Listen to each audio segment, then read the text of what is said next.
Sound of Freedom has become one of the biggest box office hits of the year, raking in over $140 million across the U.S.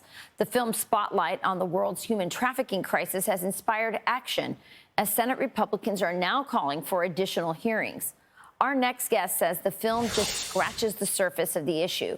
Human trafficking survivor Bishop Donna Hubbard joins us now with more. Donna, it's such an honor to have you on. You have done so much in this space, both to heal yourself and to give so much hope and healing to others, and we're so grateful for that. You know, this movie is a really unexpected hit, $140 million with very little sort of institutional Hollywood support behind it. What does that tell you? And do you find that edifying or heartening that this spotlight and interest is being seen by the American people? Well, first of all, let me thank you for inviting me on this morning. And I'm really grateful to have a chance to talk about something that is so personal for me, but it's also the #1 human rights issue in the world, in our generation and in our time. So thank you so much for making this part of the conversation. It wasn't unexpected that this movie would become a hit. But let me start by saying that the trafficking of people of color did not just begin with the human trafficking movement, so that we need to understand that it was beyond our comprehension to think about trafficking children. However, trafficking people of color from around the world, whether it was the Caribbean or Africa, has happened for many, many years, long before this. But the fact that that human trafficking now knows no gender, no age, no ethnicity, it is a part of our, it is, like I said, the #1 human rights issue. That brings it to the forefront of the conversation and worldwide. Yeah. So it's not a surprise that this movie became popular or that it's such a hit, because now people are identifying human trafficking as more than just sexual exploitation. Yeah, so Senator Johnson is calling for hearings because, as you know, our border is open and we have lost track. Our government has lost track of 85,000 children who you can imagine are vulnerable to falling into this kind of situation that is so tragic. So what kind of conversation? I mean, we have, pushing for these Senate hearings. That's obviously going to be important. But there are conversations being had in our country.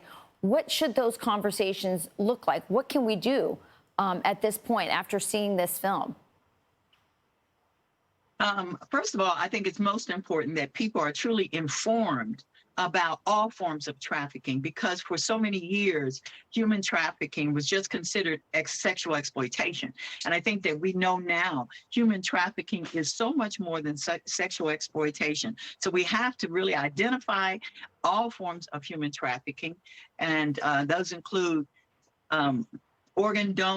involuntary organ donors, sexual exploitation, of course, pornography. But we also have to look at child soldiers and child brides, how they relate to our modern times and our inner city situations with children, adoption, how some of those have been used by traffickers as well. And then, of course, there is labor trafficking, and labor trafficking being the #1 form of trafficking based on International Labor Organization statistics.